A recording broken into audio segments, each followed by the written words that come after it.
अस्सलाम वालेकुम फ्रेंड, कैसे हैं जी आप सब लोग। मैं उम्मीद करती हूँ कि सब खैरियत से होंगे। Welcome back to my channel. तो आज मैं आपके साथ आर्म होल की कटिंग शेयर करूँगी, किस तरीके से हम इसकी कटिंग करते हैं। ये बेसिक बातें जो है ना, अगर आप क्लियर कर लें तो मतलब कि आपकी स्टिचिंग, आपकी कटिंग परफेक्ट होगी। अगर आप यही इसकी कटिंग से ही जो है ना मिस्टेक कर देंगे तो हमारी ना ही नीचे से फिटिंग होगी, ना ही जो है ना दामन बराबर होंगे, ना ही बैक साइड का गला जो है वो ठीक से लगेगा। क्योंकि बैक साइड का गला अगर आप ये एक जो है ना फिटिंग आप सीख लेना, तो तभी आप बैक साइड का गला बिल्कुल बराबर तरीके से लगा सकते हैं। गला पीछे की जानिब क्यों जाता है, स्टेप बाय स्टेप मैं आपको बताऊंगी। कमीज़ आगे पीछे क्यों हो जाती है जब हम इसकी फिटिंग करते हैं, जब हम इसकी जो है ना कटिंग करते हैं, कहाँ पे हम गलती करते हैं। तो चलिए जी शुरू करते हैं। यहाँ पर ये मेरे पास नाप वाली कमीज़ है, तो इसकी यहाँ पर मैंने चेस्ट साइज़ जो है वो ले लिया है तकरीबन 10 इंच के करीब। तो ये मेरे पास 10 इंच के करीब था, 11 इंच के करीब था, तो 1 इंच यहाँ पर मैं इसका एक्स्ट्रा लूँगी। तो 1 इंच जैसे ही मैं इसका एक्स्ट्रा लूँगी तो ये 12 इंच हो जाएगा, ठीक है। तो यहाँ पर आर्म होल की जो कटिंग है वो मेरे पास 9 इंच थी, जो नाप वाला था उसकी 9 इंच थी। तो यहाँ पर मैंने 9 इंच पे जो है ना लिया था, लेकिन मैं 10 इंच 1 इंच हम इसका एक्स्ट्रा लेंगे, क्योंकि जब हम स्टिचिंग करेंगे तो जो 1 इंच हमारा बच जाएगा वो उस स्टिचिंग में कवर हो जाएगा।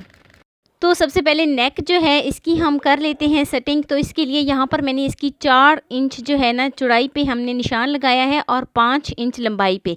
तो इस तरीके से 4 इंच का हम एक निशान लगाएंगे और एक हम निशान 5 इंच पे लगाएंगे। बाद में गला जो है ना वो आप अपने जो है हिसाब के मुताबिक इसको रख सकते हैं, लेकिन फ़िलहाल जो है ना मैंने 4 इंच पे एक निशान लगाया है और एक इसकी लंबाई वाला जो निशान है वो 5 इंच पे लगाया है। तो इस तरीके से मैं निशान को क्लियर कर लेती हूँ, ड्रॉ कर लेती हूँ। तो ड्रॉ करने के बाद इसको जो है ना मैं दोबारा से राउंड शेप देती हूँ। पहले जो मैंने निशान लगाए थे इसको मैं इस तरीके से राउंड शेप दे लेती हूँ। बैक साइड का भी हमारा बिल्कुल इसी तरीके से कवर हो जाएगा। तो यहाँ पर मैं इस तरीके से इसको राउंड शेप देती हूँ।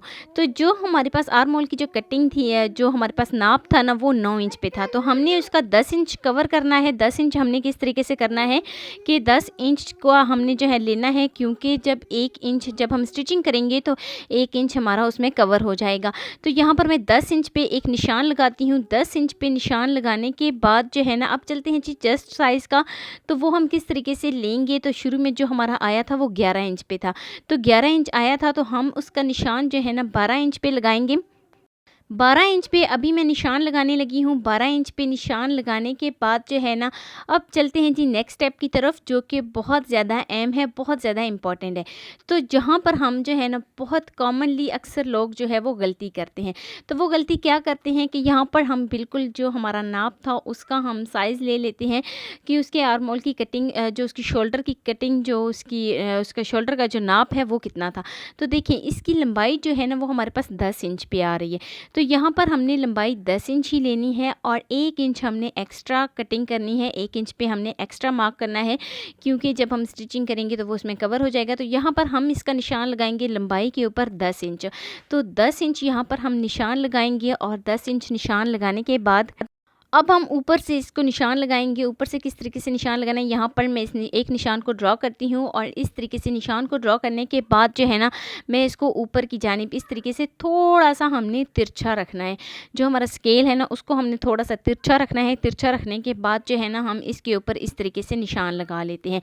तो जैसे ही हमारे ये वाले 2 निशान जो है लग गए हैं, क्लियर हो गए हैं, तो अब हम इसको गुलाई की शेप देते हैं। गुलाई की शेप देने का तरीकाकार क्या है, बहुत ही अहम स्टेप है।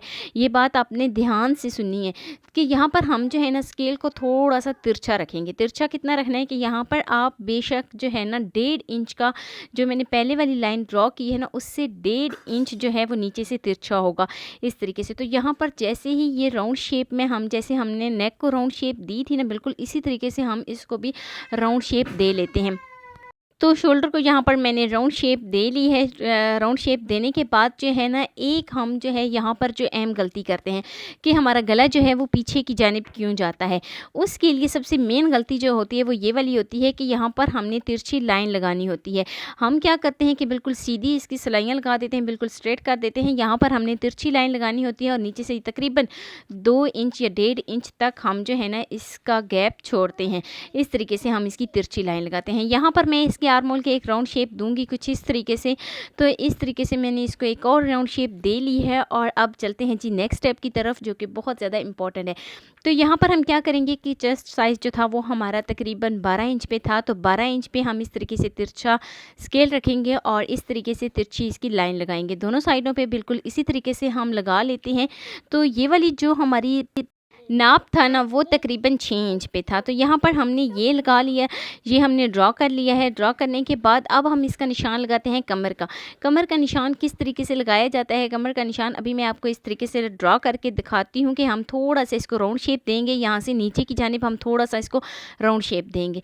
जैसे ही हम इसको राउंड शेप देंगे तो अब हम क्या करेंगे कि हमने इतनी इसको राउंड शेप देनी है कि हम नीचे से बिल्कुल इसको स्ट्रेट में ले जाएँ।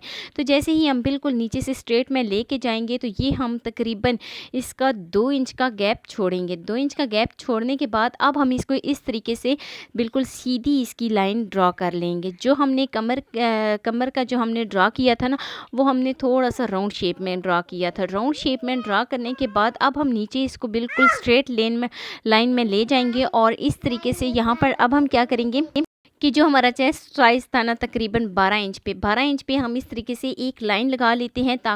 तो एक लाइन जो है वो हम 12 इंच पे ड्रॉ करेंगे और जो नीचे कमर वाला है इसका जो मैंने लाइन ड्रॉ की थी जिसको मैंने राउंड शेप दिया था ना उसमें भी हम बिल्कुल सीधी और बिल्कुल दरमियान में हम एक लाइन ड्रॉ कर लेते हैं, क्योंकि जब हम इसकी कटिंग करेंगे, जब हम इसकी स्टिचिंग करेंगे तो हमें बिल्कुल आसानी के साथ हम इसकी कटिंग भी कर सकेंगे और इसकी स्टिचिंग भी कर सकेंगे। तो इस तरीके से यहाँ पर इसकी कटिंग की जाती है। जितने भी मैंने जो है निशान लगाए हैं अब मैं इनके ऊपर से इसको कट कर लेती हूँ, क्योंकि यहाँ पर मैंने जो है ना एक्स्ट्रा फैब्रिक पहले ही छोड़ दिया था। यहाँ पर मैंने दो निशान नहीं लगाए, फिक्स निशान लगाया है। तो इन्हीं निशान के ऊपर हमारी जो स्टिचिंग होगी वो भी कवर हो जाएगी। अगर आप चाहें तो 1 इंच यहाँ पर एक्स्ट्रा का छोड़कर आप जो है ना निशान लगा सकते हैं। अगर आप बिगनर हैं तो आप क्या करेंगे, 1 इंच यहाँ पर मैंने एक्स्ट्रा रखा है ना, तो आप एक्स्ट्रा भी 1 इंच रख लें और 1 इंच जो है वो कम भी कर लें।